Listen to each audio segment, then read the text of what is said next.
नमस्कार दोस्तों, आपका बहुत बहुत स्वागत है आपके अपने YouTube चैनल खाओ बनाओ किचन में। तो आज मैं आपके लिए जन्माष्टमी पर बनने वाले विशेष भोग प्रसाद की रेसिपी लेकर के आई हूँ, जो कि है मेवा पाक, जिसे कि कुछ जगह पे मेवे की कतरी बोलते हैं और कुछ जगह पर इसे मेवा पाक बोलते हैं। और ये बनती इतनी टेस्टी है कि भोग लगाने के बाद भगवान को मन करता है बस इसे खाते ही जाओ खाते ही जाओ। तो चलिए हम चलते हैं इसे बनाने की ओर। तो मेवे का पाक बनाने के लिए सबसे पहले हम लेंगे थोड़ी सी खरबूजे के बीज, आधा कटोरी, साथ में थोड़े से बादाम, काजू, किशमिश और नारियल, सूखे वाले नारियल, छुआरा, आप जो भी ड्राई फ्रूट डालना चाहें वो ले सकते हैं।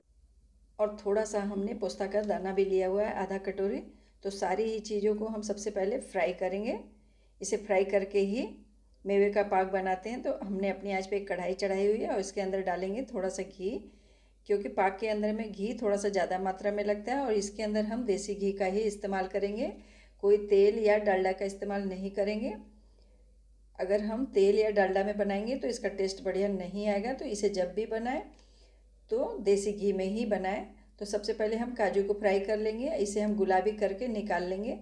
2 से 3 मिनट में ही काजू बढ़िया से फ्राई हो जाता है, बिल्कुल ही गुलाबी गुलाबी सा। तो काजू को हमने फ्राई कर लिया हुआ है और काजू को फ्राई करके निकालने के बाद काजू का कलर आप देख सकते हैं, बिल्कुल ही गुलाबी गुलाबी सा इसे हमने फ्राई किया हुआ है। इसके बाद इसी घी के अंदर में हम डाल लेंगे बादाम। तो 1 कटोरी बादाम को भी हम तल लेंगे। तो बादाम भी बहुत ही जल्दी फ्राई हो जाती है, इसे फ्राई करने में ज़रा भी समय नहीं लगती। आप देखेंगे कि ये बीच से बादाम भी फटने से लग गई है। तो बादाम भी काफ़ी अच्छे से फ्राई हो चुकी है। इसे जब आप तलेंगे तो देखेंगे कि ये बीच बीच में थोड़ी सी क्रैक सी हो जाती है। तो काफ़ी अच्छे से बादाम भी फ्राई हो गई, इसे भी हमने बाहर निकाल लिया हुआ है। तो सारी चीज़ों को हम अलग अलग ही रखेंगे, एक में मिक्स नहीं करेंगे, क्योंकि इसका हमने पाउडर ही बनाना है, लेकिन अलग अलग बनाएंगे। तो अब उसी घी के अंदर में हम नारियल के टुकड़े को डाल लेंगे। आप चाहें तो नारियल को ग्रेट करके भी भून सकते हैं, लेकिन हमने ग्रेट नहीं किया हुआ है, क्योंकि ग्रेट करने में ज़्यादा वक्त लगती है। इसलिए इसे हमने बड़े ही टुकड़ों में काट करके इसे फ्राई कर लिया हुआ है। इसके बाद हम इसे पीस लेंगे, ये बहुत ही जल्दी से महीन सी हो जाएगी। तो नारियल भी अच्छे से फ्राई हो गई है, इसे भी हम बाहर निकाल लेंगे कढ़ाई से किसी बर्तन में। और इसी घी में हम किशमिश को तलेंगे। तो नारियल निकालने के बाद 1 कटोरी किशमिश इसी घी में डाल के इसे भी हम फूलने तक, जब ये बढ़िया से फूल जाएगी तो इसे हम बाहर निकाल लेंगे। फूलने तक ये इसे पकाएंगे। घी के अंदर देख रहे होंगे आप कि किशमिश कितनी बढ़िया से फूल चुकी है, एक एक किशमिश एकदम फूल सी गई है। तो ये अच्छे से पक चुकी है। अब इसे भी हम बाहर निकाल लेंगे। इसका एक्स्ट्रा घी जाली से निकालते हुए इसे हम बाहर निकाल लेंगे। और इसे हम जो ही बाहर निकालेंगे तुरंत ही ये पिचक जाएगी। तो किशमिश तलने के बाद पिचक सी जाती है, आप देख सकते हैं। तो किशमिश को भी तल के तैयार कर लिया हुआ है। अब हम इसी कढ़ाई में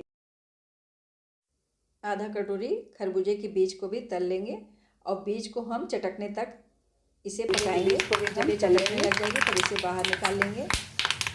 तो बीज के अंदर से चटकने की आवाज़ आने लग गई है, काफ़ी अच्छे से पक चुकी है। इसे अब हम बाहर निकाल लेंगे किसी थाली में। इसी घी के अंदर में हम छुआड़े को डाल लेंगे। तो छुआड़े से हमने बीज को अलग कर लिया हुआ है। इसे भी हम हल्का सा भूनेंगे। इसे भूनने के बाद ही हम इसे दरदरा सा पीसेंगे।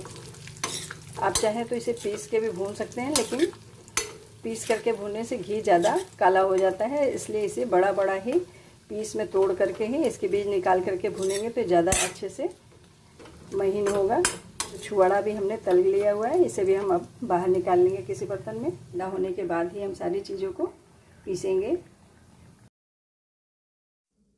अब इसी कढ़ाई में घी के अंदर हम डाल लेंगे 1 कटोरी, बड़ा कटोरी मखाना, और इसे भूनेंगे। तो मखाना वजन में हमने 1 पाव लिया हुआ है। सारे ही मेवे के अंदर में 1 पाव मखाना हम 2 बार में फ्राई करके तैयार करेंगे। तो मखाने को हम 2 बार फ्राई करेंगे, जिससे कि ये अच्छे से फ्राई हो। अगर एक बार में हम कढ़ाई भर के इसे फ्राई कर देंगे तो उतना क्रिस्पी नहीं होगा। तो इसलिए थोड़ा थोड़ा करके हम इसे 2 बार तो काफ़ी अच्छे से करारा हो चुका है। तो 1 कटोरी में हम इसे बाहर निकालेंगे। अब फिर से हम अपनी कढ़ाई में दोबारा देसी घी डालेंगे थोड़ा सा, क्योंकि दोबारा भी हमने मखाना को भूनना है। इसलिए 1 बड़ा कटोरा हम मखाना और भूनेंगे, क्योंकि पाक के अंदर में मखाना थोड़ी सी ज़्यादा मात्रा में पड़ता है, तभी पाक अच्छा बनता है। सारी चीज़ों की अपेक्षा मखाना इसके अंदर में ज़्यादा मात्रा में डाला जाता है, तो इसलिए हम इसे 2 बाउल भून रहे हैं। तो इसे भी हम बिल्कुल ही क्रिस्पी होने तक भूनेंगे।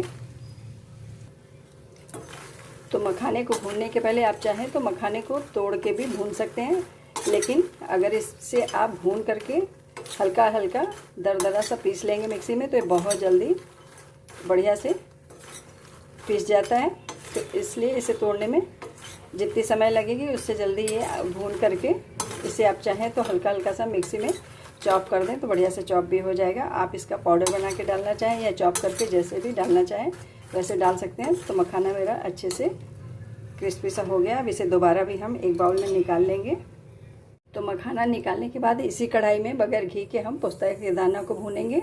और अब हम आँच को बंद कर देंगे, क्योंकि पोस्ता का दाना बहुत जल्दी भून जाता है, तो इसे हम कढ़ाई की गर्माहट से ही भून लेंगे।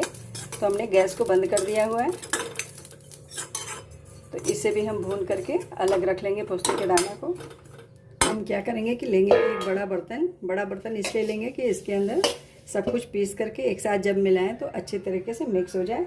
तो सबसे पहले इसके अंदर हम डालेंगे बीज, जो कि हमने भून करके रखी हुई है। इसे बीज को डाल लेंगे सबसे पहले।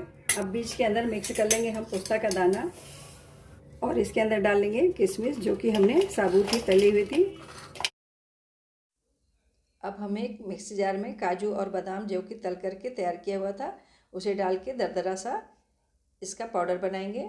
महीन वाला पाउडर नहीं करेंगे, दरदरा ही पाउडर करेंगे। तो काजू और बादाम को पीसने के बाद आप देख सकते हैं कि इसके अंदर कुछ काजू और बादाम खड़े भी हैं। तो इसी तरीके से हमने इसे दरदरा ही पीस के लेना है। तो काजू और बादाम को पीसने के बाद अब हम पीसेंगे तले हुए मखाने को। तो मखाने को भी हम 2 बार में, इसे भी पल्स मोड में ही पीसेंगे। इसे हम एकदम महीन वाला ग्राइंड नहीं करेंगे, इसे भी पल्स मोड में ही करेंगे, जिससे कि कुछ मखाने खड़े रह जाएं और कुछ पाउडर से हो जाए। तो एक बार हमने मखाने को पीस करके मिक्स कर लिया हुआ, आप देख सकते हैं कि कुछ खड़े भी मखाने रह गए हैं इसके अंदर में। इसी तरह से हम दोबारा भी पीस लेंगे मखाने को।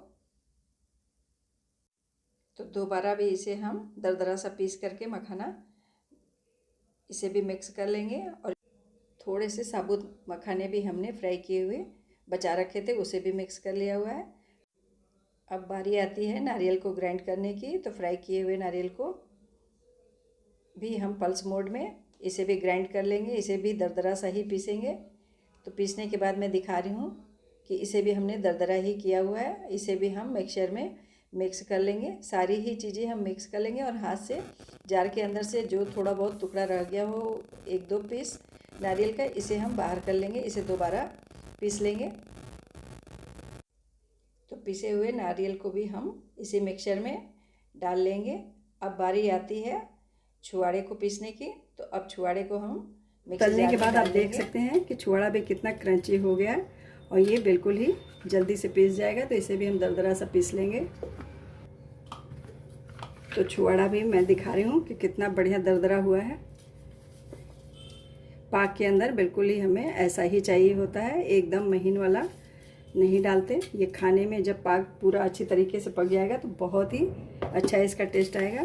तो सारी ही चीज़ें हम इस तरह से मिला लेंगे। तो सारे ही मेवे को हमने तैयार कर लिया हुआ है और लास्ट में हम तलेंगे गोंद को। ये मेरी गोंद है, खाने वाली गोंद है और ये 200 ग्राम है। तो सबसे पहले हम अपनी कढ़ाई में डालेंगे घी थोड़ा सा, क्योंकि गोंद को तलने में घी थोड़ा ज़्यादा मात्रा में लगता है।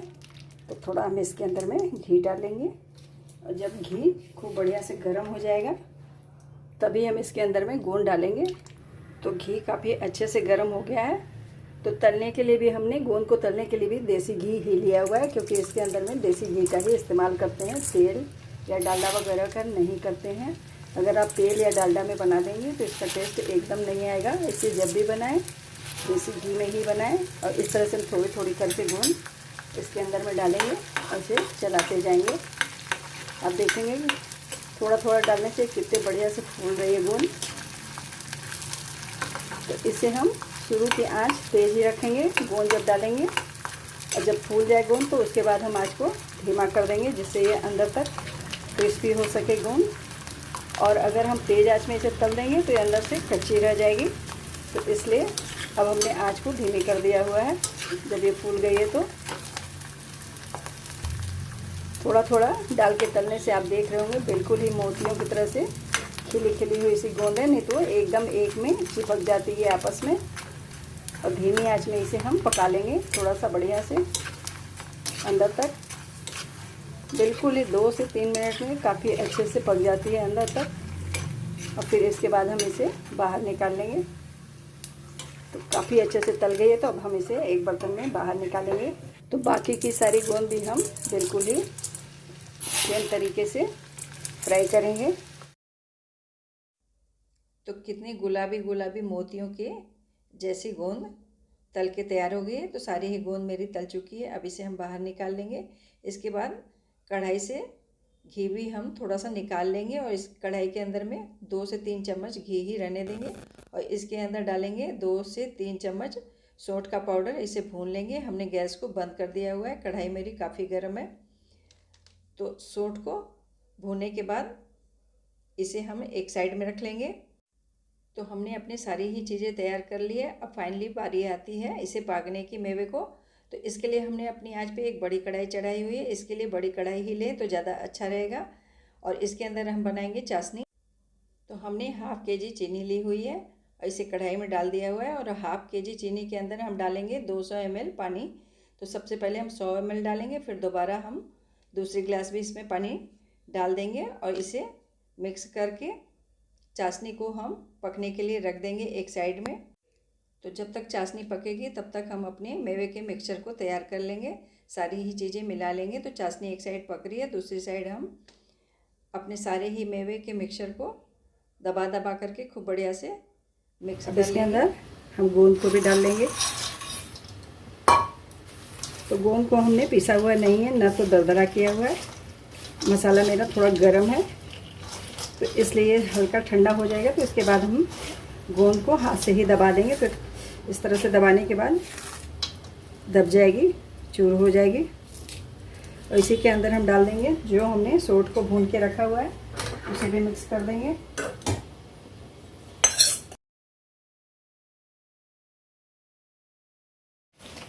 तो सारी चीज़ों को खूब बढ़िया से मिलाएंगे। देख सकते हैं कि सारे मेवे मिक्स करने के बाद कुछ खड़े दिखाई दे रहे हैं, कुछ दरदरे। तो मेवा पाक पकने के बाद जब आप इसे खाएंगे तो एक एक मेवे का टेस्ट आपकी जुबान पे आएगा। तो इसलिए इसमें थोड़ा सा खड़ा और थोड़ा दरदरा ही पीस के डालने से मेवा पाक बहुत बढ़िया टेस्टी बन के तैयार होता है।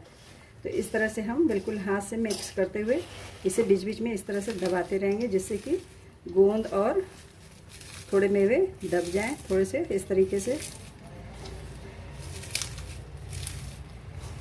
तो गोंद को हमने पीस के नहीं डाला हुआ है, बाकी सारे मेवे थोड़े थोड़े दरदरे किए हुए। किशमिश को भी हमने नहीं काटा हुआ है। और साथ में बीज और पोस्ता का दाना भी हम साबुत ही डालते हैं इसके अंदर में, और बाकी चीज़ों को दरदरा करके। तो मेवे के मिक्सचर में हमने सौंठ को भून करके डाला हुआ है। अगर आप सौंठ खाना पसंद न करते हो तो आप इसके अंदर में इलायची का पाउडर डाल सकते हैं। तो इसी समय हम अपनी थाली को ग्रीस कर लेंगे इसे जमाने के लिए। तो थाली के अंदर हम देसी घी थोड़ा सा ज़्यादा मात्रा में डालेंगे और ऊपर तक थाली को बढ़िया से ग्रीस कर लेंगे। तो थाली भी अच्छे से ग्रीस हो चुकी है, इसे भी हम एक साइड में रख लेंगे। तो इधर मेरी चाशनी भी काफ़ी गाढ़ी हो चुकी है, लगभग पक चली है। तो इसे अब हम चेक करेंगे। तो चाशनी को पक्की कि नहीं अच्छे से चेक करने का एक ही तरीका है कि इसे चम्मच में उठा करके देख लें। जब इसके लास्ट बूंद गिरने में थोड़ी सी टाइम लग गया तो समझ लीजिए कि काफ़ी अच्छे से चाशनी पक चुकी है। तो आप देख रहे हैं लास्ट वाली बूंद गिरने में थोड़ी सी टाइम लग रही है। तो ये चाशनी काफ़ी अच्छे से पक चुकी है। अब तो ये चाशनी काफ़ी अच्छे से हो गई है, देख रहे हैं आप, चिपक रही है। इसे हम चेक कर लेंगे। 2 बूंद चाशनी को एक कटोरी में थोड़ा सा पानी लेके इसमें इस तरीके से डाल लेंगे और फिर सारी ही चाशनी को जब इस तरीके से हम करेंगे इकट्ठा होने लग जाए तो समझ लीजिए चाशनी काफ़ी अच्छे से पक चुकी है, काफ़ी अच्छे से पक गई है। अब इसके अंदर मिक्सचर को डालेंगे। तो थोड़ा थोड़ा मिक्सचर हम डालते जाएंगे और इसे बढ़िया से चलाते जाएंगे। तो मिक्सचर चाशनी के हिसाब से ही डालें, ऐसा ना हो कि चाशनी कम पड़ जाए और मिक्सचर ज़्यादा हो जाए। तो थोड़ा थोड़ा ही डालें, हाथ रोक रोक करके। तो चाशनी के अंदर हम उतना ही मेवा डालेंगे जितना कि मेवा चाशनी सोख कर सके। ऐसे मिक्स करते हुए हम चलाते हुए चाशनी के अंदर 4 से 5 मिनट पका लेंगे चाशनी में डालने के बाद, जिससे कि सारा मेवा खूब बढ़िया से चाशनी में मिक्स हो जाए। और चाशनी में डालने के बाद इसे हम लगातार चलाते हुए ही पकाएंगे, इसे छोड़ेंगे नहीं, नहीं तो ये नीचे से जलने लग जाएगी चाशनी। तो आप देखेंगे कि कढ़ाई छोड़ने लग गई है, साइड से घी आने लग गया, तो ये काफ़ी अच्छे से पक चुका है। अब इसे हम थाली में डाल के फटाफट से इसे थाली हिला लेंगे, जिससे कि ये एक बराबर से हो जाए। इसे जमने के लिए 3 से 4 घंटे के लिए रख देंगे ठंडा होने के लिए। और ठंडा होने के बाद जब ये अच्छे से जम जाएगी तभी हम इसे कट करेंगे। तो अब हम इसकी गार्निशिंग इसी समय कर देंगे। वैसे तो इस पर गार्निशिंग की कोई ज़रूरत नहीं है, लेकिन हमने इसके ऊपर थोड़े से कटे हुए पिस्ते डाल दिए हैं, जिससे कि देखने में और भी अच्छी लगे। और पिस्ते को डाल करके इसे भी हम दबा देंगे किसी चीज़ से, जिससे कि पिस्ता अच्छे से चिपक जाए। और बाकी के बचे हुए मेवे को हम दोबारा से बिल्कुल ही सेम तरीके से इसका पाक बना करके तैयार कर लेंगे। और इसे थाली में हम थोड़ा सा मोटा ही जमाएंगे, पतला ये अच्छा नहीं लगता है खाने में। तो ये कतली थोड़ी सी मोटी ही खाने में अच्छी लगती है, तो इसे मोटा ही जमाएं जब भी जमाएं। तो थाली के अंदर आप देख सकते हैं कितने बढ़िया से कतली जम के तैयार हुई है। अब बस इसे ठंडा होने के बाद इसे करेंगे। तो अब ये अच्छी तरह से ठंडी हो चुकी है। इस पर अब हम थोड़ी सी और सिल्वर लिप्स लगा करके इसकी गार्निशिंग करेंगे। आप अगर सिल्वर लिप्स लगाना चाहें तो लगाएं और न चाहें तो न भी लगाएं। तो ये तैयार है भगवान जी को भोग लगाने के लिए। तो आप भी बस इसे कट कीजिए और भगवान जी को भोग लगाइए। आपको मेवे के पाक की कतली की रेसिपी कैसी लगी? अगर अच्छी लगी तो इसे लाइक कीजिए, शेयर कीजिए, साथ में चैनल को सब्सक्राइब कीजिए। Thank you.